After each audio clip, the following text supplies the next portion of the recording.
മതേതര വിശ്വാസികളുടെയും ജനാധിപത്യവിശ്വാസികളുടെയും മാത്രം വോട്ടുകൾ ഞങ്ങൾക്ക് മതി എന്ന് പറയുവാനുള്ള ആർജവം ഇന്ന് ഇന്ത്യയിൽ ഇടതുപക്ഷ ജനാധിപത്യ മുന്നണിക്ക് മാത്രമേ ഉള്ളൂ. കേരളത്തിൽ മാത്രമല്ല, ഇന്ത്യയിൽ നമുക്കേ ഉള്ളൂ. വർഗീയ ശക്തികളുടെ കരാള ഹസ്തങ്ങളിൽ ഈ രാജ്യത്തെ മോചിപ്പിക്കാൻ ഏറ്റവും വലിയ പരിശ്രമം നടത്തുന്നത് കേരളത്തിലാണ്. മറ്റെല്ലാ സ്ഥലത്തിലും വർഗീയ ശക്തികൾക്ക് സ്വാധീനം ചെലുത്താൻ കഴിയുമ്പോൾ അതിനനുവദിക്കാത്ത ഇന്ത്യയുടെ മൂല്യങ്ങൾ ഉയർത്തിപ്പിടിക്കുന്ന, നമ്മുടെ ജനാധിപത്യത്തിൻ്റെ മൂല്യങ്ങൾ ഉയർത്തിപ്പിടിക്കുന്ന, മതേതരത്വത്തിൻ്റെ മഹത്തായ ആശയങ്ങൾ ഉൾക്കൊള്ളുന്ന മലയാളി ഇന്ന് നിലമ്പൂരിൽ കണ്ടുകൊണ്ടിരിക്കുന്നത് മ്ലേച്ഛമായ പ്രചരണങ്ങളാണ്. മുഖ്യമന്ത്രി പറഞ്ഞതുപോലെ നമ്മുടെ എതിരാളികൾ നടത്തുന്നത് മ്ലേച്ഛവും നിന്ദ്യവും അതുപോലെ തന്നെ വളരെ നെഗറ്റീവായിട്ടുള്ള ഒരു പ്രചരണ പരിപാടികളാണ്.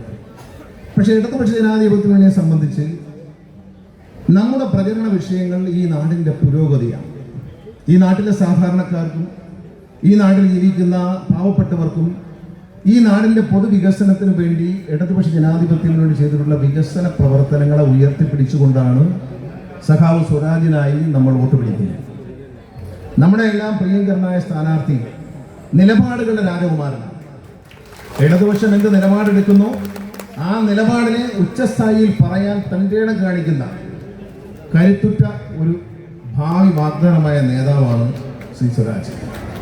സ്വരാജിനെ വിജയിപ്പിക്കുക എന്നുള്ളത് സ്വരാജിന്റെ പ്രസംഗത്തിന്റെ അവസാനം പറഞ്ഞതുപോലെ സ്വരാജ് വിജയിച്ചു പോകേണ്ടത് സ്വരാജിന്റെ മാത്രം ആവശ്യമല്ല, ഇടതുപക്ഷ ജനാധിപത്യത്തിൻ്റെ ആവശ്യമല്ല, ഈ നാട്ടിലെ ഓരോ നല്ലവരായ ജനങ്ങളുടെയും മനസ്സിന്റെ ആഗ്രഹമാണ് ആവശ്യമാണ്. അതാണ് നമുക്ക് സാധിക്കാറുള്ളത്. 4 മിഷനുകൾ നടപ്പിലാക്കിയ ഇടതുമുന്നണി സർക്കാർ. വിദ്യാഭ്യാസ രംഗത്ത് നമുക്കറിയാം, കേരളത്തിൽ സ്വകാര്യ വിദ്യാഭ്യാസങ്ങൾ തഴച്ചു വരുന്ന സ്കൂളുകൾ തഴച്ചു വളരുന്ന ഒരു കാലഘട്ടത്തിൽ സെൽഫ് ഫൈനാൻസിങ് സംവിധാനങ്ങൾ സ്കൂളുകൾ മുതൽ കോളേജ് വരെ കേരളത്തിന്റെ വിദ്യാഭ്യാസ രംഗം പിടിച്ചടക്കുന്ന ഒരു കാലഘട്ടത്തിലാണ് 2016 സഖാവ് പിണറായി വിജയൻ നേതൃത്വം കൊടുക്കുന്ന ഇടതുപക്ഷ ജനാധിപത്യമുള്ള കേരളത്തിൽ അധികാരത്തിൽ വരുന്നു. അന്നു മുതൽ ഇങ്ങോട്ട് സാധാരണക്കാരന്റെയും പാവപ്പെട്ടവരുടെയും പട്ടികജാതിയിൽപ്പെട്ടവരുടെയും പട്ടികവർഗത്തിൽപ്പെട്ടവരുടെയും പണം കൊടുത്ത് മക്കളെ പഠിപ്പിക്കാൻ നിവൃത്തിയില്ലാത്ത സാധാരണക്കാരുടെ മക്കൾ പഠിക്കുന്ന സർക്കാർ സ്കൂളുകളെ അത്യന്താധുനിക നിലവാരമുള്ള സ്കൂളുകളായി ഉയർത്തുകയും അവർക്ക് ഏറ്റവും നല്ല വിദ്യാഭ്യാസം കൊടുക്കാൻ കഴിയുകയും ചെയ്യുന്നതാണ് ഈ സർക്കാരിൻ്റെ ഏറ്റവും വലിയ നേട്ടം. നമ്മുടെ വിദ്യാഭ്യാസ മേഖല തകർന്നു പോവുകയായിരുന്നു.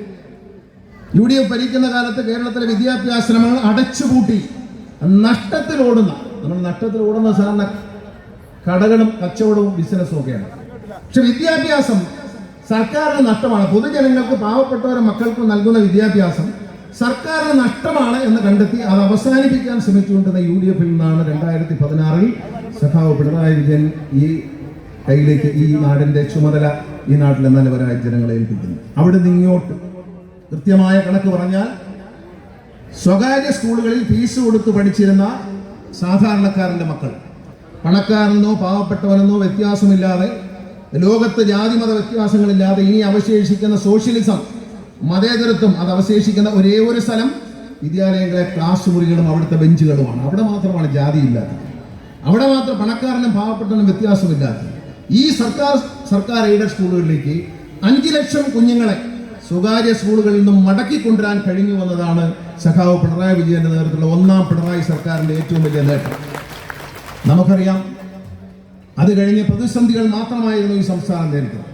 2018 മഹാപ്രളയത്തിന്റെ ദുരിതം നല്ലതുപോലെ അതിന്റെ വിഷമങ്ങൾ ഏറ്റവും കൂടുതൽ അനുഭവിച്ച ഒരു സ്ഥലമാണ് നിലമ്പൂരിലെ ജനങ്ങൾ. ആ ഒരു പ്രതിസന്ധിയിൽ കേരളത്തിലെ ജനങ്ങളെ നെഞ്ചോട് ചേർത്ത് നിർത്തിക്കൊണ്ട് ധീരമായ നേതൃത്വം നൽകിയ സഖാവ് പിണറായി വിജയന്റെ കരങ്ങൾക്ക് കരുത്ത് പകരാനാണ് ഇന്ന് നിലമ്പൂരിലെ ജനങ്ങൾ ഒരുങ്ങേണ്ടത്. ഒന്നും മറക്കരുത്. നമ്മൾ കഴിഞ്ഞു പോയ നന്മകളെ, തിന്മകളെയും മറക്കരുത്. തിന്മകളെ കുറിച്ച് പറഞ്ഞു മുഖ്യമന്ത്രി പ്രസംഗിച്ചവൻ പറഞ്ഞു, 100 രൂപ പോലും വർദ്ധിപ്പിക്കാതെ ക്ഷേമ പെൻഷനുകളെ അവസാനിപ്പിക്കാൻ ശ്രമിച്ച UDFിന്റെ നയങ്ങളെ കുറിച്ച് പറഞ്ഞു. ഞെക്കിയും ഞെരുങ്ങിയും 600 രൂപയായി വർദ്ധിപ്പിച്ചിട്ട് 18 മാസം അത് കൊടുക്കാതെ പിടിച്ചു വെച്ച, കടലാസിൽ എഴുതി വെച്ച UDFിന്റെ ഭരണത്തെക്കുറിച്ച് ബഹുമാനപ്പെട്ട മുഖ്യമന്ത്രി പ്രസംഗത്തിൽ സൂചിപ്പിച്ചു. അതുപോലെയല്ല, പറയുന്ന വാക്കുകൾക്കപ്പുറം ഒരു തെരഞ്ഞെടുപ്പിൽ നമ്മൾ എടുത്തു നോക്കിയാൽ എന്താണ്, പണ്ടൊക്കെ നമ്മൾ എവിടെ ചെന്നാലും തെരഞ്ഞെടുപ്പിന്റെ ഏറ്റവും വലിയ തമാശ എന്ന് പറയുന്നത് പ്രകടന പത്രികയാണ്. ഏറ്റവും വലിയ തമാശ എന്താണ്? പ്രകടന പത്രിക. ജനങ്ങളെ പറ്റിക്കാൻ വാഗ്ദാനങ്ങളുടെ ഒരു പുസ്തകം ഇറക്കി എന്ന് പുച്ഛത്തോടെ ജനാധിപത്യത്തിൽ ഇന്ത്യ മുഴുവൻ ജനങ്ങൾ പറഞ്ഞിരുന്ന ആ പ്രകടന പത്രിക, അതിൽ പറഞ്ഞ കാര്യങ്ങൾ മുഴുവൻ ഏതാണ്ട് 100%, 99.9% കാര്യങ്ങളും ഒന്നാം പിണറായി സർക്കാരിന് നൽകാൻ കഴിഞ്ഞു ജനങ്ങൾക്ക്, ഇല്ലേ? ആലോചിച്ച് നോക്കൂ. അതിൽ പറഞ്ഞ 600 കാര്യങ്ങൾ ബഹുമാനപ്പെട്ട മുഖ്യമന്ത്രി എടുത്തു പറഞ്ഞു. രണ്ടാം പിണറായി സർക്കാരിന് വേണ്ടി കൊന്ന പ്രകടന പത്രികയിൽ ഏതാണ്ട് ഈ ദിവസം വരെ 4 വർഷം പിന്നിടുമ്പോൾ സർക്കാർ അതിലെ 95% കാര്യങ്ങളും കേരളത്തിലെ ജനങ്ങൾക്ക് വേണ്ടി വാഗ്ദാനങ്ങൾ പാലിച്ചുകൊണ്ട് നടപ്പിലാക്കി കഴിഞ്ഞു. ഇന്ത്യയിൽ ഏതെങ്കിലും ഒരു സർക്കാർ ഇന്ത്യയുടെ ചരിത്രത്തിൽ തെരഞ്ഞെടുപ്പിന് വേണ്ടി ഇറക്കിയ പ്രകടന പത്രിക എടുത്തു വെച്ചുകൊണ്ട് ജനങ്ങളോട് പറയുകയാണ്, നിങ്ങൾ ഈ പ്രകടന പത്രിക വിലയിരുത്തൂ, ഇത് നോക്കി മാർക്കിടൂ, ഇത് വെച്ച് നമ്മൾ പ്രോഗ്രസ് കാർഡ് പ്രസിദ്ധീകരിക്കാം എന്ന് പറയാനുള്ള ആർജവും ധൈര്യമുള്ളത് ഇടതുമുന്നണി സർക്കാരിന് മാത്രമാണ് ഇന്ത്യയിൽ എന്ന അഭിമാനത്തോടെ ഓർക്കണം. ഈ സർക്കാർ ആരോഗ്യരംഗത്ത് കൊണ്ടുവന്ന പരിഷ്കാരങ്ങൾ നമുക്കറിയാം. നമ്മുടെ പ്രദേശത്തെ പ്രാഥമിക ആരോഗ്യ കേന്ദ്രങ്ങളിൽ പോയാൽ തലവേദനയ്ക്ക് പോലും മരുന്ന് പുറത്തേക്ക് എഴുതുന്ന ഒരു കാലമായിരുന്നു UDF സർക്കാരിന്റെ കാലം, 2001 മുതൽ ഇങ്ങോട്ട്. പക്ഷേ ഈ സർക്കാർ വന്നതിന് ശേഷം കോവിഡ് മഹാമാരി ഇന്ത്യയും ലോകത്തെയും ആകെ വലിഞ്ഞു മുറുക്കി ലോകമാകെ സ്തംഭിച്ചപ്പോൾ നമ്മളെ ആശുപത്രിയിൽ നമ്മൾ അന്നുവരെ കേട്ടിട്ടില്ലാത്തൊരു സാധനമുണ്ട്. എന്താണെന്നറിയാമോ? സാനിറ്റൈസർ. ഗ്ലൗസ് ഒക്കെ നമ്മൾ കണ്ടിട്ടുണ്ട്. സാനിറ്റൈസർ, ക്വാറന്റൈൻ ചെയ്യുക, ലോക്ക്ഡൗൺ ചെയ്യുക, ഇതൊന്നും നമ്മൾ കേട്ടിട്ട് പോലും ഇല്ലാത്ത കാര്യങ്ങളാണ് ഈ നാട്ടിൽ നടന്നത്. ആ സമയത്ത് എല്ലാവരും സാനിറ്റൈസർ ഉപയോഗിച്ച് കൈ ശുദ്ധീകരിക്കണം എന്ന് പറയുമ്പോൾ കേരളത്തിലെ ഓരോ പ്രാഥമിക ആരോഗ്യ കേന്ദ്രം, താലൂക്ക് ആശുപത്രിയിലല്ല, ജില്ലാ ആശുപത്രിയിലല്ല, മെഡിക്കൽ കോളേജിലല്ല, പ്രാഥമിക ആരോഗ്യ കേന്ദ്രങ്ങളും അന്ന് സാനിറ്റൈസർ ഉണ്ടായിരുന്നു. അത്രത്തോളം കൃത്യമായി മരുന്നുകളും സാധനങ്ങളും വാങ്ങി സൂക്ഷിച്ച്. സാധാരണ ശരിയല്ലേ, കോവിഡ് വന്നു. ഇന്ത്യയുടെ തലസ്ഥാനമായ ഡൽഹിയിലടക്കം BJP ഭരിക്കുന്ന സംസ്കാരങ്ങളിൽ, മറ്റു സംസ്ഥാനങ്ങളിൽ ഒരിറ്റ് ഓക്സിജൻ കിട്ടാതെ ശ്വാസം മുട്ടി മനുഷ്യൻ മരിക്കുന്ന കാഴ്ച കണ്ടവരാണ് നമ്മൾ. ദൃശ്യമാധ്യമങ്ങളിലൂടെ ഡൽഹിയിലും മറ്റും ആശുപത്രിയുടെ മുറ്റത്ത് വന്ന് കിടക്കാൻ സ്ഥലമില്ലാതെ ഓക്സിജൻ കിട്ടാതെ ഓട്ടോറിക്ഷയിലും സ്കൂട്ടറിലും കാറിലും ഇരുന്ന് ശ്വാസം മുട്ടി മരിച്ച മനുഷ്യ ജീവനുകൾ കണ്ടവരാണ് നമ്മൾ. കേരളത്തിൽ അങ്ങനെയാണോ? മരിച്ച ഓരോരുടെയും മൃതദേഹത്തിന് ആദരവ് നൽകി കൃത്യമായി അവരുടെ സംസ്കാര ചടങ്ങുകൾ നടത്താൻ നമുക്ക് കഴിഞ്ഞു. എല്ലാ പരിമിതികളെയും മറികടന്നുകൊണ്ട് നമുക്ക് കേരളത്തിൽ ഈ ഒരു കോവിഡ് മഹാമാരിയെ നേരിടാൻ കഴിഞ്ഞു. ആവശ്യത്തിന് ഭക്ഷണം പാവപ്പെട്ടവരായ വൃദ്ധരായ അച്ഛനമ്മമാർ ഒറ്റയ്ക്ക് താമസിക്കുന്ന വീടുകളിൽ പൊതു അടുക്കളയുണ്ടാക്കി അവിടെ നിന്നും ഭക്ഷണം പാചകം ചെയ്ത് പൊതിഞ്ഞ് കൃത്യസമയത്ത് അവിടെ എത്തിച്ചു കൊടുത്ത് പട്ടിണി മാറ്റിയ പിണറായി വിജയൻ തെരുവിലലയുന്ന നായ്കൾക്ക് പോലും മൃഗങ്ങൾക്കും ഭക്ഷണം കൊടുക്കണമെന്ന് ആഹ്വാനം ചെയ്ത പിണറായി വിജയൻ. എന്താണ് 2018 മറ്റൊരു കാര്യം പറയാൻ വിട്ടുപോയത്, വിടാൻ പാടില്ല. കാരണം 2018 വെള്ളപ്പൊക്കം വന്നപ്പോൾ നമ്മുടെ നാട്ടിലെല്ലാം നഷ്ടപ്പെട്ടു ഒരുപാട് ആളുകൾക്ക്. അവരെല്ലാം അഭയാർത്ഥി ക്യാമ്പുകളിലേക്ക് മാറി. അപ്പോൾ എന്താണ് സംഭവിച്ചത്? ഈ അഭയാർത്ഥി ക്യാമ്പുകളിലേക്ക് സാധനങ്ങൾ സംഭാവന ചെയ്യാൻ ജനങ്ങൾ തയ്യാറായി. പണ്ടൊക്കെ ഒറീസയിൽ നിന്നൊക്കെ ആന്ധ്രയിൽ നിന്നൊക്കെ ആൾക്കാർ നാട്ടിൽ വരും, ഒരു പേപ്പറൊക്കെ ആയിട്ട്. വെള്ളപ്പൊക്കം ഉണ്ടായി. വെള്ളപ്പൊക്കത്തിൽ പഴയ തുണി, പഴയ പുതപ്പ്, പഴയ ചെരുപ്പ്, പഴയ മെത്ത, തലേണ എല്ലാം കൊടുക്കും.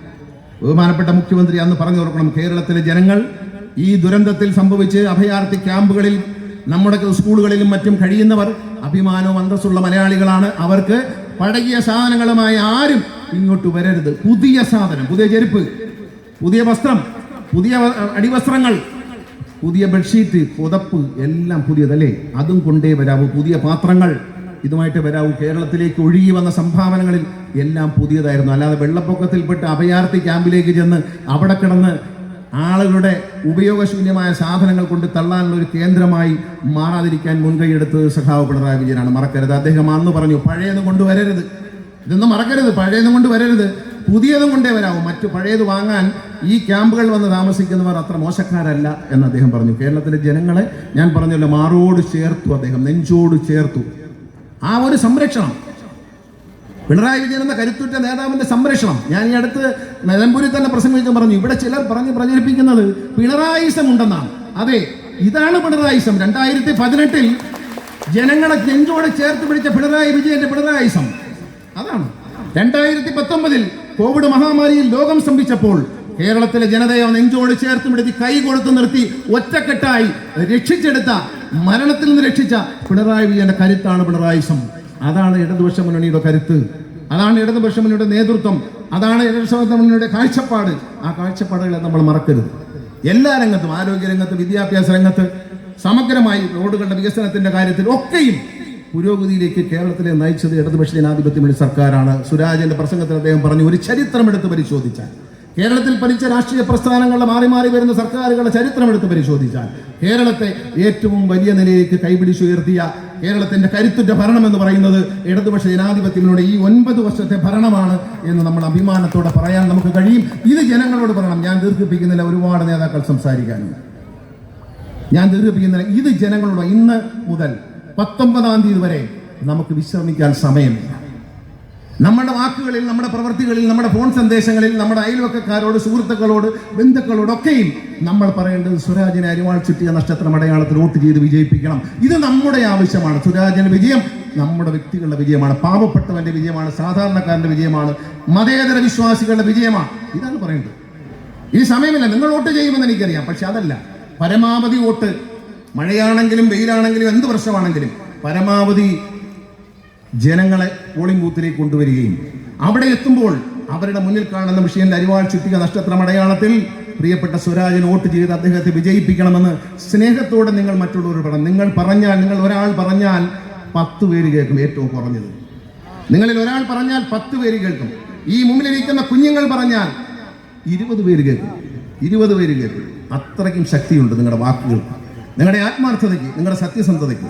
അത് മുൻനിർത്തിക്കൊണ്ട് ഇനിയുള്ള ദിവസങ്ങളിൽ 19-ാം തീയതി പുലരും അവസാനിക്കുന്നവരെയും പോളിംഗ് അവസാനിക്കുന്നവരെയും എല്ലാ മര്യാദകളും കാണിക്കാൻ കഴിയുന്നവരാണ് നമ്മുടെ എതിരാളികളെന്ന് മനസ്സിലാക്കിക്കൊണ്ട്, എന്ത് വൃത്തികേടുകളും പ്രചരിപ്പിക്കാൻ, എന്ത് അസത്യവും പ്രചരിപ്പിക്കാൻ ലജ്ജയില്ലാത്തവരാണ് നമ്മുടെ എതിരാളികളെന്ന് മനസ്സിലാക്കിക്കൊണ്ട് നമ്മൾ വളരെ കരുതലോടെ മുന്നോട്ട് പോകണം. ഓരോ വോട്ടും വിലപ്പെട്ടതാണ്. ആ ഓരോ വോട്ടുകളും ഇടതുപക്ഷ ജനാധിപത്യ മുന്നണിക്ക് അനുകൂലമായി നമ്മുടെ സ്ഥാനാർത്ഥി ശ്രീ സ്വരാജിന് നമ്മുടെ ശ്രമഫലമായി വൻ ഭൂരിപക്ഷം നൽകി അരിവാൾ ചുറ്റിയ നഷ്ടത്തിൽ വോട്ട് രേഖപ്പെടുത്തി വിജയിപ്പിക്കണമെന്ന് എല്ലാവരോടും അഭ്യർത്ഥിച്ചുകൊണ്ട് എല്ലാവിധ നന്മകളും വിജയങ്ങളും ആശംസിച്ചുകൊണ്ട് ഞാൻ എൻ്റെ വാക്കുകൾ ചുരുക്കുന്നു. നന്ദി, നമസ്കാരം, ജയ് ഹിന്ദ്.